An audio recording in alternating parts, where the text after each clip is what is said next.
Wake up, doo-doo. Name that show. Full House.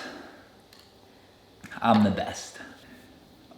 What's up, everybody? Nathaniel and Sutton back here with another video, and today we're talking about something really important. We're talking about how to strengthen each other, strengthen this right here, marriages.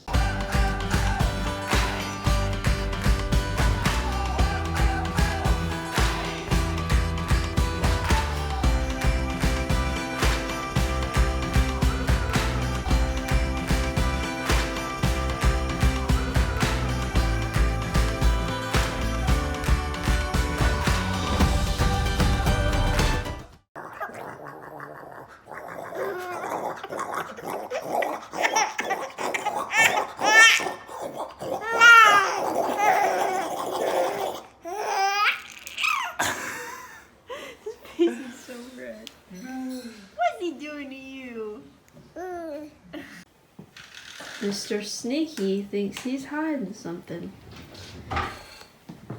Look, can you see anything? Nope, but you can tell by the look in those eyes that he's trying to be deceitful. Keep in mind now, he's in his bed. He came outside about 5 minutes ago. He's been holding this in his mouth. Let's see what he has. Oh, there it is. Oh, that's a big stinking stick.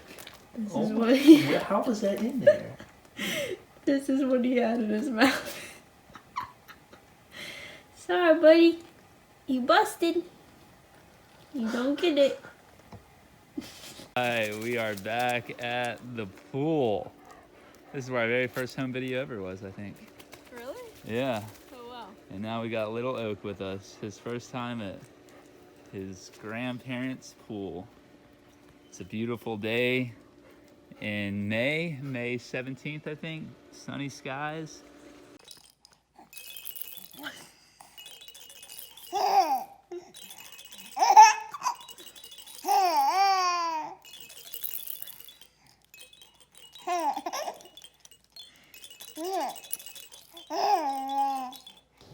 But let me tell you something that happened to me this week. Tell me.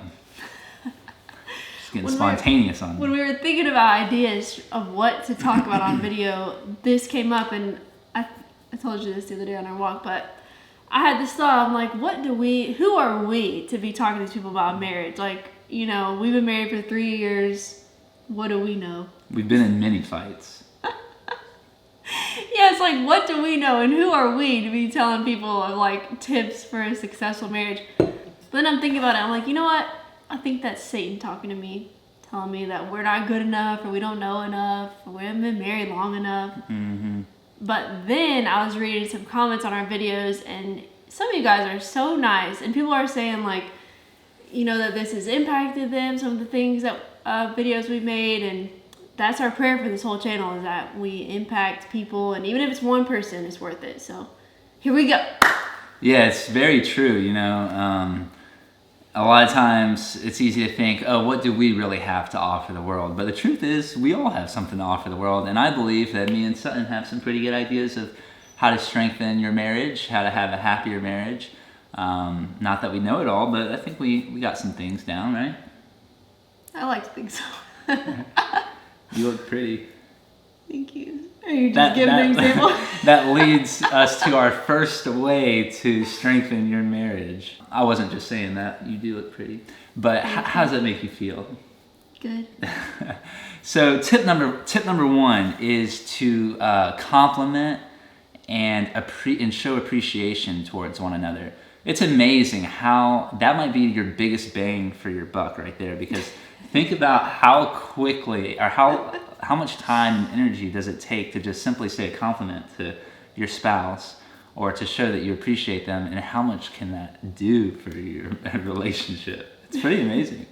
I mean, it may take like literally less than 5 seconds to show an appreciation or a compliment, but whoa, can it make days of difference. This is something that he's really good about. And I told him that because sometimes, I think he even did it yesterday, he's like, hey, thanks for washing the clothes and thanks for vacuuming, and like things that I just assume is like my job, my role. He doesn't need to thank me for them, but the fact that he does, I'm just like, oh, that's nice. He noticed that I did that. Yeah, that's another thing, is to thank each other for things that may be expected of them. You know, I kind of expect her to make dinners and wash the clothes and stuff, but that doesn't mean I can't thank her for them. Number 2 is speaking each other's love languages and apology languages. Now, everyone probably knows about the love languages thing, but there is a quiz for an apology language. That's the thing. And we learned about these from our marriage counselor, so we're not just making this stuff up. Mm-hmm. He made us take these quizzes before we got married, and wow, did they work wonders once we actually did it. Yes, and do you even know your spouse's love language? And do you know their apology language?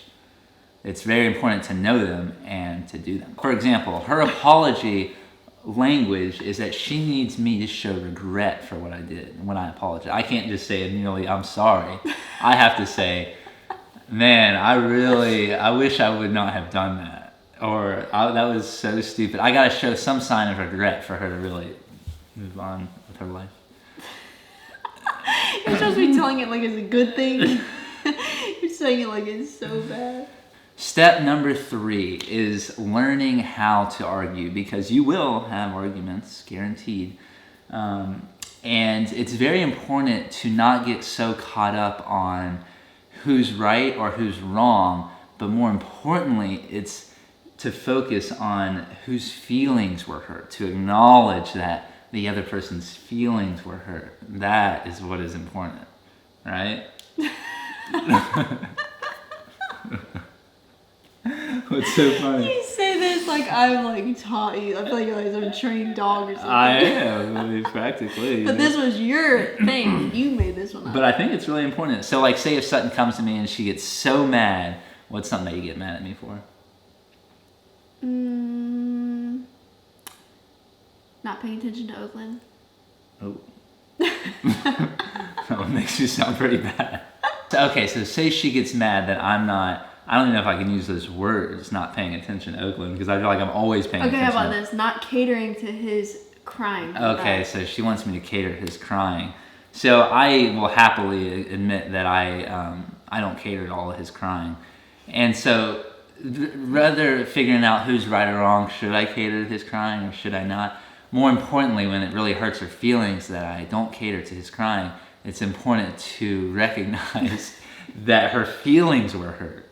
And there's no really debate on that, and that her feelings were hurt. And that should be the focal point, not who's right or wrong. So that's how you argue right there. You can apologize for, like, he may think I'm not doing anything wrong by not catering to his crying. So he wouldn't say, like, I'm sorry for not catering to his crying because he doesn't think he's doing anything wrong.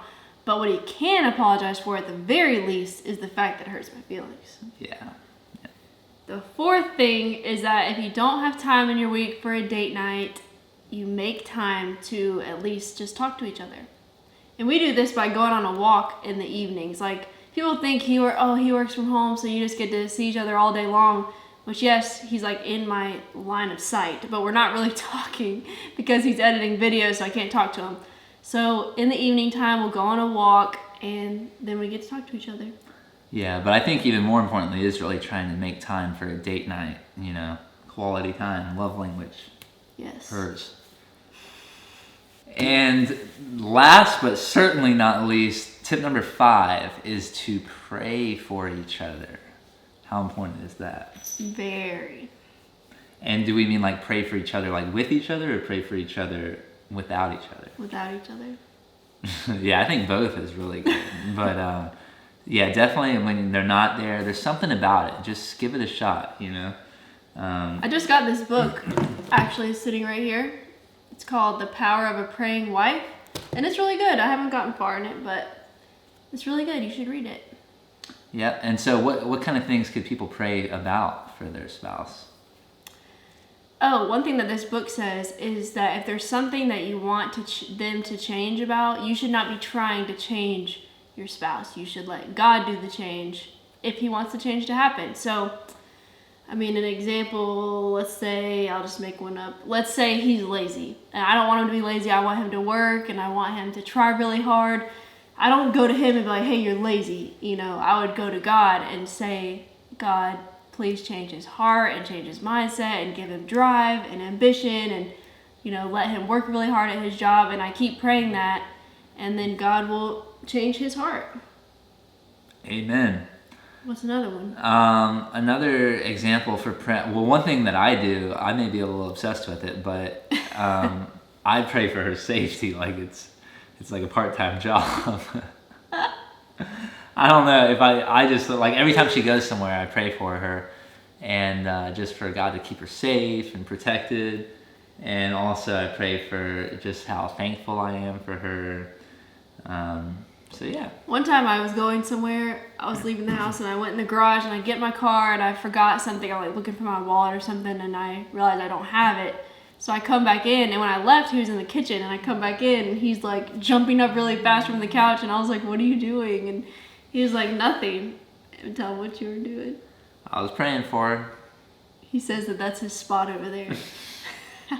She wasn't supposed to find out about my spot. Isn't that sweet?